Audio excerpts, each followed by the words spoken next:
What's happening, everybody? It's Sean with reactions to the classics. And today we got a Pet Shop Boys reaction. Their album Behavior, brought to us by a friend and patron, Robert. Thank you, Robert. Appreciate all you bring. Appreciate all the patrons. You guys support us anyway. Check out the Patreon link below or the Patreon link on the end screen. I know little Pet Shop Boys, being a child of the 80s. I know West End Girls and their big hits in the mid 80s, maybe 86 ish, and always liked them. But after that, they kind of fell out in the United States. You didn't really hear anything about them. So I'll give you a little background on them, a little bit on the album. Pet Shop Boys are an English synth pop duo formed in London in 1981, consisting of primary vocalist Neil Tennant and keyboardist Chris Lowe.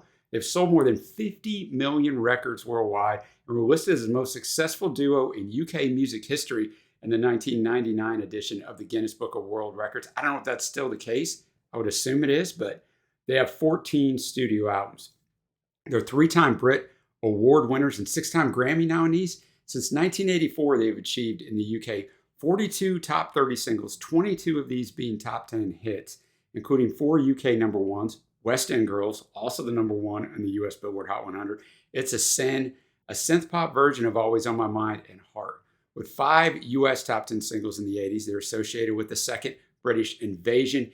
In 2016, Billboard magazine named the Pet Shop Boys the number one dance duo/group over the 40 years since the chart's inception in 1976. That is high praise. Not a lot out there on the album. I tried to find a lot of research, read some reviews, did some different stuff. Not a lot of stuff that I can really bring to you that's going to enlighten you. But 4th studio album released in October of 1990 by Parlophone, went to 2 in the UK, 45 in the US. Harold Faltermeyer produced it. That Harold Faltermeyer, if you're from America, the Axel F guy from Beverly Hills Cop, had a top 5 hit with that song. He's also Giorgio Moroder's keyboardist. He produced it at his Red Deer studio in Munich, Germany. Because they were dissatisfied with the available digital synthesizers and samples, the Pet Shop Boys wanted to use analog synths. Faltermeyer was chosen as producer as he happened to be an expert on analog equipment. The result was a Pet Shop Boys album that differed from both the previous album, Introspective, and the 1993 follow-up to this, Very. Later, singer Neil Tennant would reflect on the different style of Behavior. He said, quote, "It was more reflective and more musical sounding, and also it probably didn't have irritatingly crass ideas in it, like our songs often do."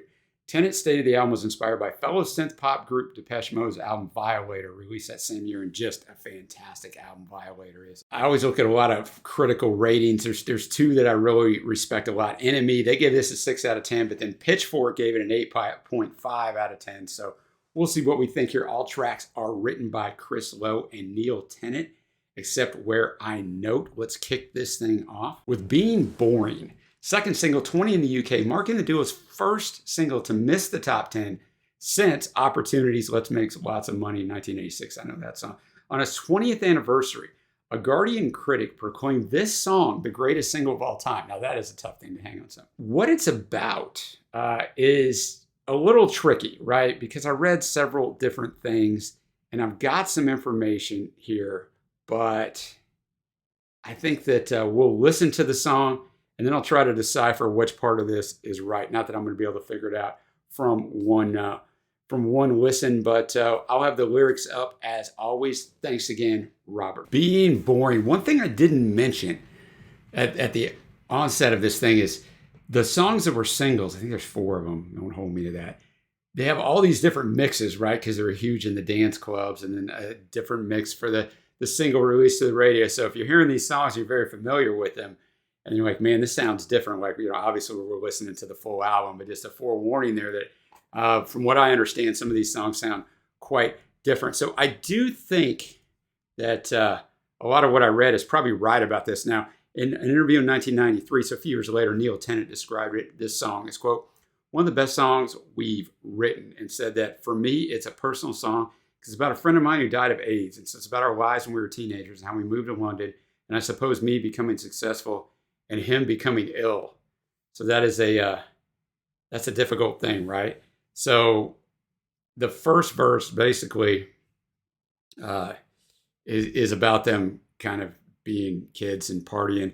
And they're talking about, he says in here, "in invitations to teenage parties, dress in white," one said, with quotations from someone's wife, a famous writer in the 1920s. And that would have been Zelda Fitzgerald, F. Scott Fitzgerald's wife, from Eulogy on the Flapper. specifically the line, "She refused to be bored, chiefly because she wasn't born." So that is going to play out.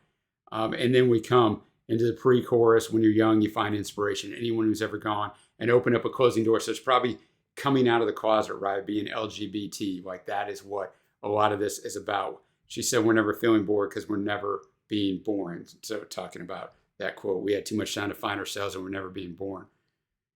And then verse 2, "When I left from the station with a haversack and some trepidation." Someone said, if you're not careful, you'll have nothing left and nothing to care for in the 1970s. So leaving home, right? "But I sat back and looking forward," and kind of talks about that. And then verse 3, "Now I sit with different faces in rented rooms in foreign places. All the people I was kissing, some are here and some are missing in the 1990s. So he's talking about obviously the AIDS epidemic and all the people who lost their lives and continue to, but it was really horrible as a kid in the 80s and 90s, man, it was awful, right? And then the pre-chorus, "I never meant that I would get to be the creature I always meant to be, but I thought in spite of dreams, you'd be sitting somewhere here with me." So he's talking about his friends. So I don't think that's the greatest song of all time by any means, but it's a really good song.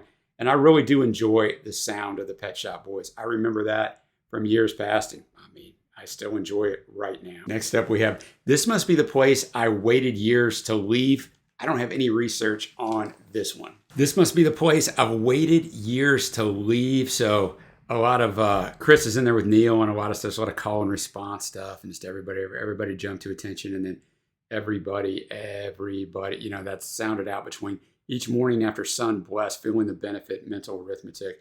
I waited by the staff room in time for benediction." And then the chorus, "Living a while just short of delusion. When we fall in love, there's confusion. This must be the place I've waited years to leave." So I don't know if that's also about, having a gay relationship and not being accepted. I don't know. I mean, that's what a lot of people say this album is all about. I mean, I don't know. "To our voices, nobody's listening. We shiver in the rain by the touchline. And ride a coach to the station, my Lord, the carriage awaiteth. Living a life just short of religion." Get back into the chorus. "And now, how long? I'm listening to the words I thought I'd never hear again. A litany of saints and other ordinary men, kneeling on the parquet, whatever has gone wrong, the fear and feeling hopelessness. I don't want to belong. I dreamt I was back in New Orleans." So he's dreaming he's back in school and a candidate for examination. "History, someone had blundered and a voice rapped, knuckle under." So, I enjoyed the sound of it. Nothing that stand out for him, but I mean, I enjoyed the sound of it. At the very end, somebody is speaking in a foreign language, and he's just saying, "Our people demand only one thing, to crush this vermin." That's what it is when you interpret it. Next up is "To Face the Truth." And in the booklet for the 2001 album's reissue, Neil Tennant said, this song is the story of a man who cannot acknowledge his girlfriend's infidelity. Some people have said they thought it might be a little more to it than that, but let's give it a listen. "To Face the Truth." Different, we had a lot of drum machine going in there. Chris was getting that drum machine going, but yeah, it's definitely about someone who is cheating on you and you don't really want to admit it, right? I mean, I think most people have been in that situation. Verse 1, "It hurts when you lie. Sometimes it even makes me cry because I'm so in love with you.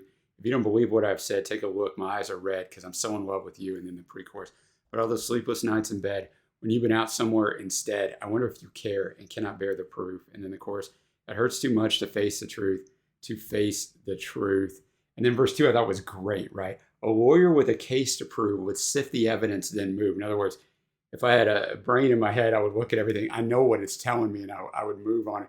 It's the only thing to do. So why then can't I face the facts? Sift this evidence that backs I'm so in love with you. So there's all kinds of reasons why we stay in these relationships, right? We may have just invested an enormous amount of time and go, "Man, I could not have invested all that time for nothing," right?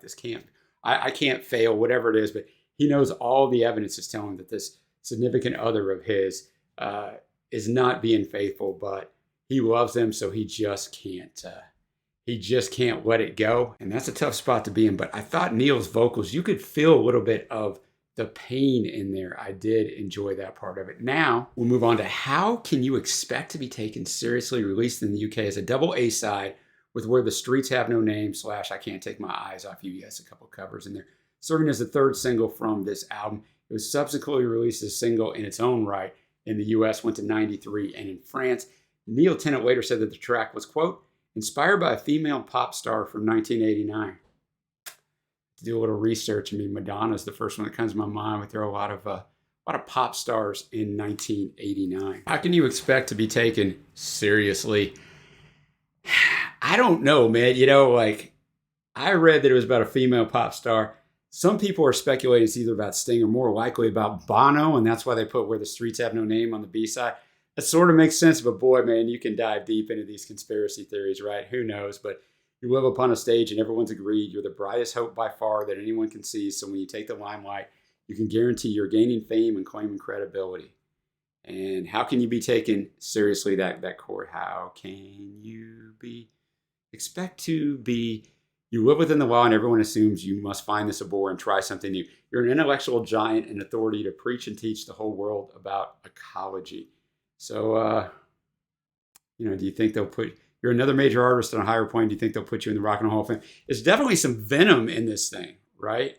So I would love to know who it's about. I can't find that they ever said who it was. Let me know in the comments below if you know for a fact, or you can give your speculation. I mean, Bono does seem to make some sense, and I do like U2 and Bono a lot. I'll just give that precursor on there. Next up, we have Only the Wind. Only the Wind. It starts out where it's only the wind blowing litter all around, just a little wind and the trees are falling down. There's nobody crying. That was yesterday. Inside, we're all smiling. Everything's okay. So it's like, don't worry about it. People tell you when you're a little kid, don't worry, that's only the wind. It's not a strange noise. And he talks about some other stuff. There's nobody hiding behind a locked door. And no one's been lying because we don't lie anymore. So through the first two verses, everything's fine. Verse 3, it's only the wind, how it takes you by surprise. Suddenly begins, then before you know it, it dies. So everything's fine, right? My hands are not shaking. I don't touch a drop. You must be mistaken. I know when to stop. Uh-oh, is he drinking? Has he got a drinking problem? And then the chorus comes on. When life is calmer, I have no doubt, no anger, drama. A storm blows itself out. And then you get some really nice keyboard work here from Chris. Understated, really draws you into the emotion of the song. But then verse 4, it gets different, right? It changes. It's only the wind. They say it's getting worse. The trouble that it brings haunts us like a curse. My nerves are all jangled, but I'm pulling through. I hope I can handle what I have to do. And then the chorus, when life is calmer, I have no doubt, no anger, drama. A storm blows itself out. A storm blows itself out. And we get some instrumental coda, some outro there. And then he says, I'm sorry. So an interesting song that I'd like to know a little more about, but couldn't find anything more about. Reached the halfway mark. Next up, we got My October Symphony. Supposedly it's a song about the decline of the Soviet Union. We'll be the judges of that, right? But it features the great guitarist of the Smiths, Johnny Marr, who I saw a few months ago in concert opening up for the Killers. He was still fantastic all these years later. My October Symphony. Interesting soundscape, right? Marr's guitar work was fantastic, understated. We got some of it at the end. Some string work, which was in the last song too, Only the Wind, and has been just barely in maybe another song. But Pet Shop Boys have a great sound. The fact they can mix all this dance and, almost techno EDM stuff in with some ambient stuff, put some strings in there, let Marr drop by. So this song was nice and understated, which by the subject matter it should be. I think it is about the Soviet Union, and I can't really go into the intros in a foreign language, but it's October. And then, they just kind of roll through things, probably talking about the October Revolution, which helped institute the Soviet Union. How to smile behind a frown, it's hard to settle down. Well, they canceled the parade. We marched every October. So that kind of gives you an indication. Mourn our war-torn dead, never seen red. So shall I rewrite or revise my October Symphony? Or is it an indication, change the dedication from revolution to revelation? So I don't know what caused them to write this, but back then, even like the Soviet Union had just fallen a couple of years before that at the time of this coming out. But growing up as I did, in the Cold War being a big thing, Soviet Union was always kind of at the forefront of your mind if you weren't there because of just things that could go south and kind of what we were almost brainwashed into believing that the World War III is right around the corner. Almost made us fear that, but a good tune there. Next up, we got So Hard. This was the lead single, went to 4 in the UK, reached the top 3 in 7 other European countries, only went to 62 in the US. Chris Lowe said the original was harping back to Giorgio Moroder with loads of all these retro instruments. Then David Morales took the chord production from the middle section and made this classic pumping house track. It's quite funny because we did this gig in Los Angeles and Frankie Knuckles played this track at the party afterwards. Neil came over and said, why don't we make records like this? I said, Neil, it is us. So that's how much we know about dance music. So I'm sure he's talking about the revised edition of this, right? The dance remix, and Neil didn't even recognize his own song, so I can see how that can happen. So if you know that song really well, you might not recognize this one either. So hard. I don't know about the remix, but the original here is definitely catered to the dance mix, dance club scene, right? And just really well done, man. I think the lyrics are well done too. I double cross you and you get mysterious mail. I've tried hard not to shock you. It's hard not to with the things I could say. And then the chorus is very catchy. Neil does a great job. Tell me why don't we try not to break our hearts and make it so hard for ourselves? And then verse 2, now we're moving on to the other partner in this relationship. You lock your letters in a box and you've hidden the key. I go one better. I'm indebted to a contact magazine, kind of like Tinder before Tinder, right? Where you place ads to hook up. Everybody's got to live together just to find a little peace of mind there. If you give up your affairs forever, I'll give up mine, but it's hard, so hard. So we get back in. I'm always hopeful, hoping you'll be faithful, but you're not, I suppose. We both given up smoking because it's fatal. So whose matches are those? Just a line that takes place in so many relationships about so many things, but the honesty there is so hard to be faithful. I wish you would be, but I mean, I'm not either, right? So a good choice for a single for sure, because it definitely has that single sound to it. Very catchy. Got 3 songs left. We'll go to Nervously. Nervously. Much more dialed back in how much we're going in on the instrumentation, especially compared to the previous track, So Hard. And it's just talking about being a nervous, shy boy meets this other guy, a boy who they're in love, but they're too nervous to talk about it, right? As people often are. Often we don't share our feelings with those closest to us, in a romantic way, because we don't want to go there. We don't want to make ourselves too vulnerable, admit we like them too much. So thought that was a good tune. We go from Nervously to The End of the World. The End of the World, another dial back arrangement, a little more lively than Nervously, but I really did enjoy the arrangement. Neil was actually playing the guitar on that, and I thought it worked. And so we go from Nervously, where the two are afraid to tell each other how much they mean to each other, to The End of the World. Is basically Neil's telling you, look, he's telling somebody, look, this relationship's over. It doesn't matter. It's just a boy or a girl. In the big scheme of things, it'll be all right, right? You go in that depression when there's a breakup and all those things, but he's like, it's not the end of the world. Like anybody who's broke up with someone's been told that before. And that's the exact thing you don't want to hear in the moment, but great advice in this one. And we'll move to the closer. Jealousy is the 4th and final single, 12 in the UK. Neil states that this song is the first proper song ever composed by the duo. Chris composed a melody to piano in his parents' home, and as he felt it should be a ballad, asked Neil to write an intense-sounding lyric. Neil complied by writing a lyric about the simplest form of jealousy, infidelity, suspicions aroused by someone's indifferent or disrespectful attitudes towards another person's feelings. The song was then left off 3 albums because the duo were waiting for legendary film composer Ennio Morricone to agree to score the orchestral arrangement for that song. His answer never came, and Harold Faltermeyer ended up doing the arrangement for the song's release on the album. All right, man, let's finish this thing out. Jealousy. Faltermeyer did a good job with the orchestra. I really like that song. I thought Neil gave a great vocal performance. The arrangement was really good. And it's a song that, I'm 51 years old. I know you're looking at going, no way, dude. No, I know, yeah. So I'm 51 years old. So this song is definitely of a certain time and place, right? It was put out in 1990, became a single in 1991. Because we didn't have cell phones. We didn't have any instant communication, right? So you're of my age and you were in a relationship with someone you knew it was going south and you're trying to get a hold of them, right? And you can't. And it's like, where are they? What are they doing? You have no idea. There's no Find My iPhone. There's no texting. There's no calling. It's just like, they'll call you when they call you. You might call their home number and they don't have an answer machine. So you just keep calling and they never answer. You have no clue, man. It's not something that anyone born later on could imagine in a world like this where, this is instant communication, but it wasn't that way back then. And he captures that so well in the lyrics and just the overall feeling of this song. I never knew time passed so slow. I wish I never met you, that I could bear to let you go at dead of night till break of day. Endless thoughts and questions keep me awake. It's much too late because your mind, the worst thing you can do is your mind just running wild, right?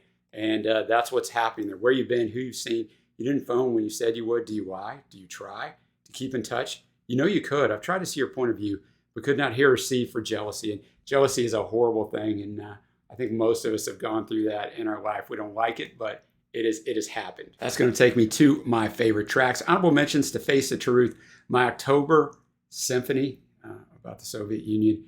Faves are going to be So Hard, that dance single, the first single, the last tune, Jealousy. And by far the standout, not that these other songs aren't good, is the first track, Being Boring. Being Boring. Boy, that's hard to say, isn't it? But that's just next level fantastic. Now we're going to get to my overall score on this album. Look, I really enjoyed it. I like the sound. I think if you don't like this sound, you're not going to like any song on here. If you do like the sound, you're going to enjoy all these songs or almost all of them. So that's going to kind of be where you're going to waver on this album. But for me, it was really good. I'm glad I listened to it. You know, like I said, I hadn't really listened to any Pet Shop Boys since just the singles back in the 80s here in the States. And one of those groups that's obviously gigantic in the UK, and then I guess dance clubs in the US, obviously with their success on the dance chart, but otherwise really unknown in the US unless you grew up and remember West End Girls and stuff, because they just kind of faded out. But I'm going to give this album on first listen a 7.75. Very high up there. Enjoyed it. I think it's a good vibe just to put on and listen to the whole thing. With that said, there are some definite difficult content on here just with the AIDS epidemic and the scariness that was. Like I said, I remember that back in that time period. So I thought they captured that very well. Just because it's, quote, dance music, and I don't think a lot of this is dance music, but I'm sure the remixes were. Don't sell yourself short. Look at the lyrics for this thing, man. The lyrics are really well done. All right, let me know what you think of this one in the comments below. What else should I check out from the Pet Shop Boys? Thanks again to Robert for bringing this one. Until next time, guys, I will see you.